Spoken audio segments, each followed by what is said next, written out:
Hello everyone, welcome to my channel.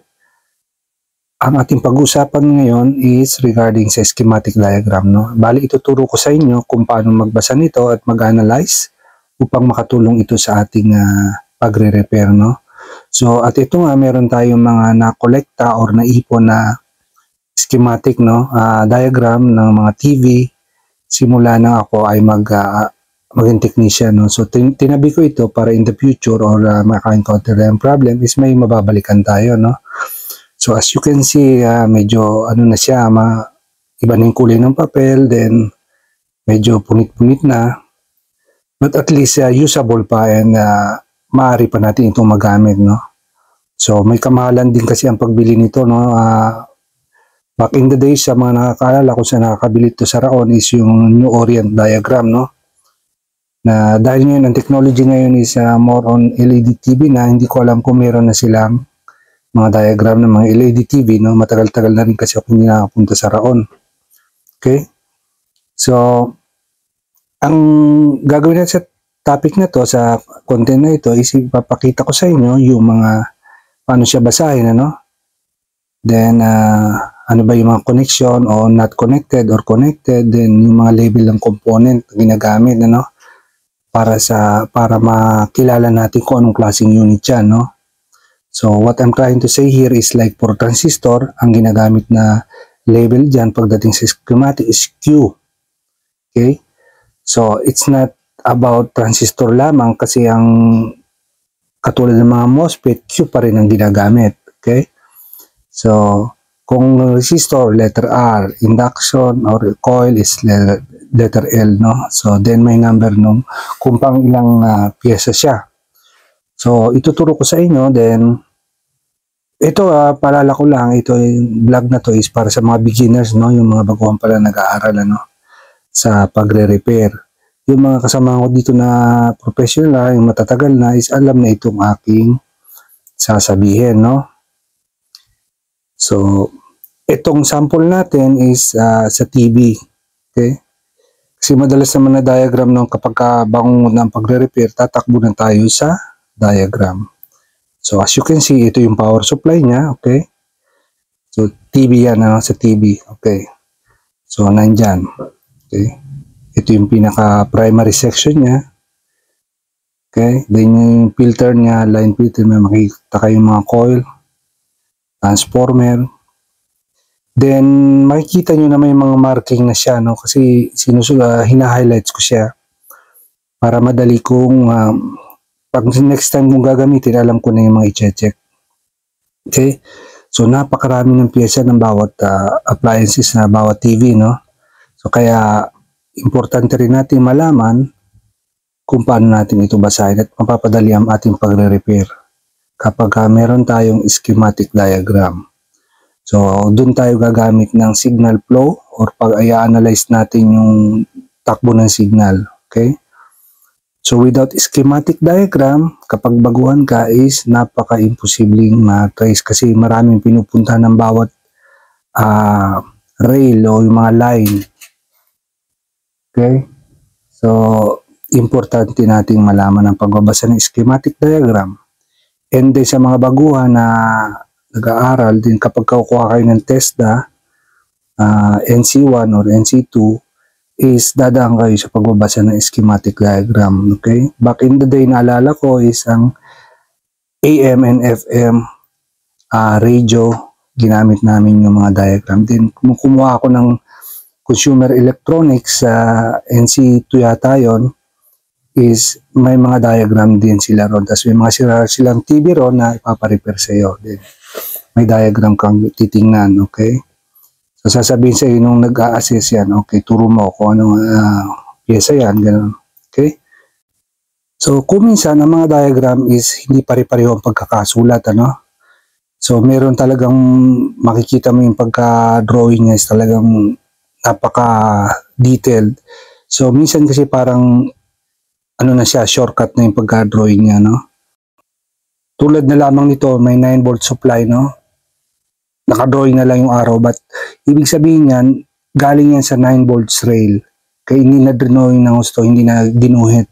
Kaya para ma-simplify yung diagram, is ganyan na lang ang ginawa nila, okay? So, hanapin mo lang yung 9 volts sa secondary ng transformer. Ibig sabihin, doon siya nang galing.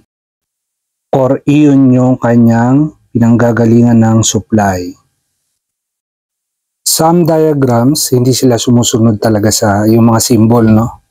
So, tulad lang na lamang ng isa na to, makita nyo, may guhit na yan. Okay, yung pinupoint ko na ground dyan. So, sa original na symbol ng ground is tatlong line yan, okay? Or yung parang kalaykay or suklay, okay, sa old design ng mga diagram, ano? Pero ito modern na is sinimplify na nila. So dito naman tayo sa pag-analyze ng diagram kung ano ba kung connected ba siya dyan sa line na yan or not connected. So makikita nyo yung may dot na yan, okay? So ibig sabihin yan connected siya. Then kapag yung dalawang line is nag-cross, ibig sabihin is not connected. And from the old diagram, yung hindi siya connected is parang may liliko yung pag nag-cross siya, parang nagja-jump sa line na yun. Ibig sabihin, not connected yun. Alright guys, dito naman tayo sa TV level, no, ng ating schematic diagram ng test point, no. So kasi ang mga diagram natin, schematic, mayroong mga graph, no, para sa ating oscilloscope, yung mga waveform, okay, para mapadali ang ating pag-troubleshoot, no. Ito nga yung mga sample ng waveform natin, yung nakikita nyo sa screen.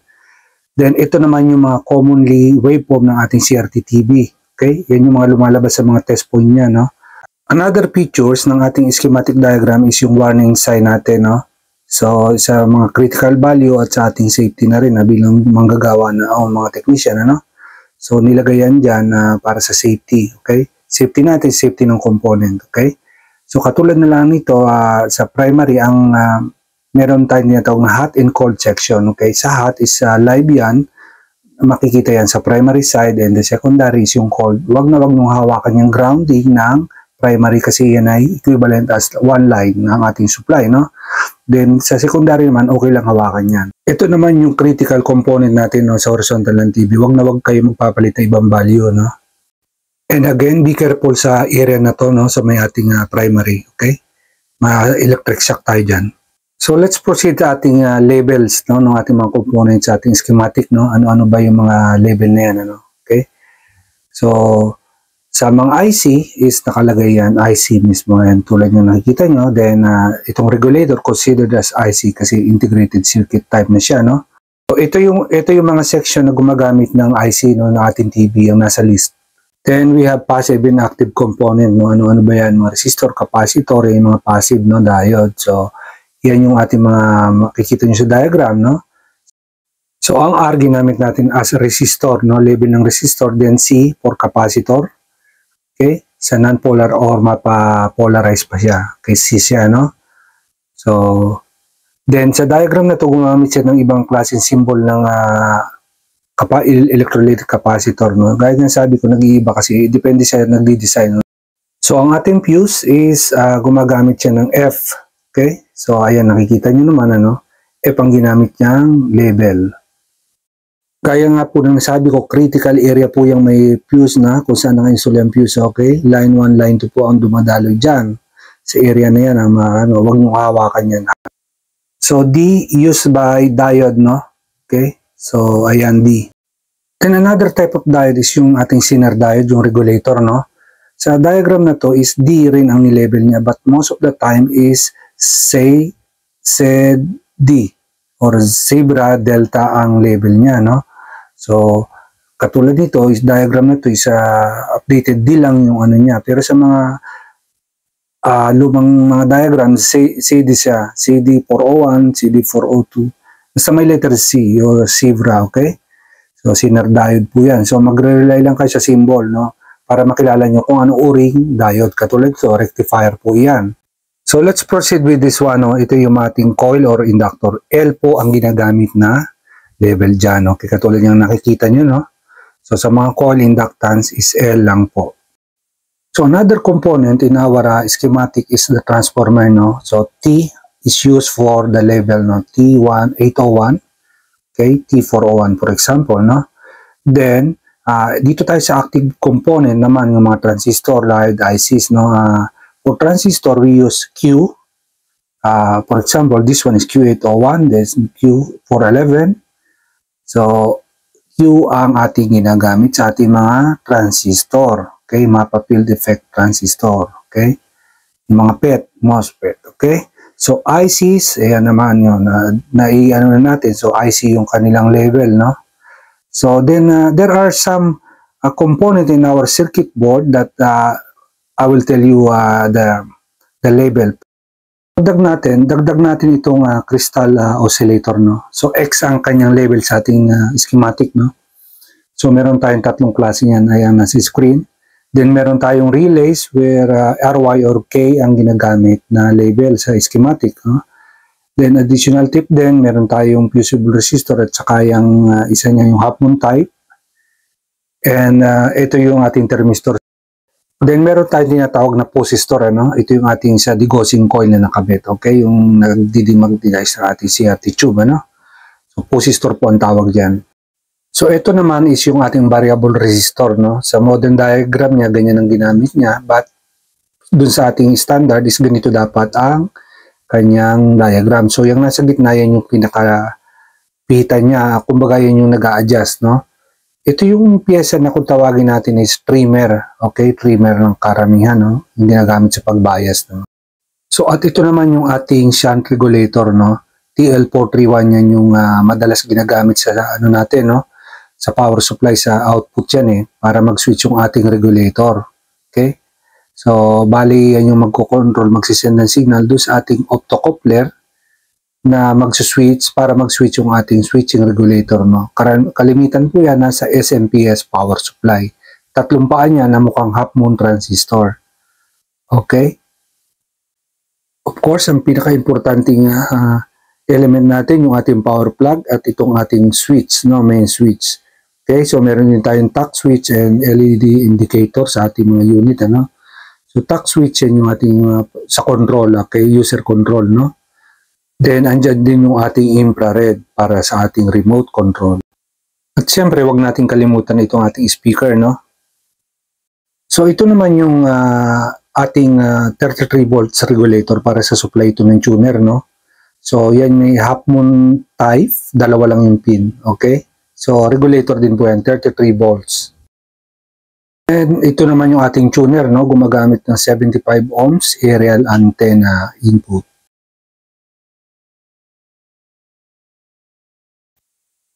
This one ay yung ating flyback transformer o yung tinatawag na LOPT, Line Output Transformer, and sometimes also called as scan-derived power supply, no?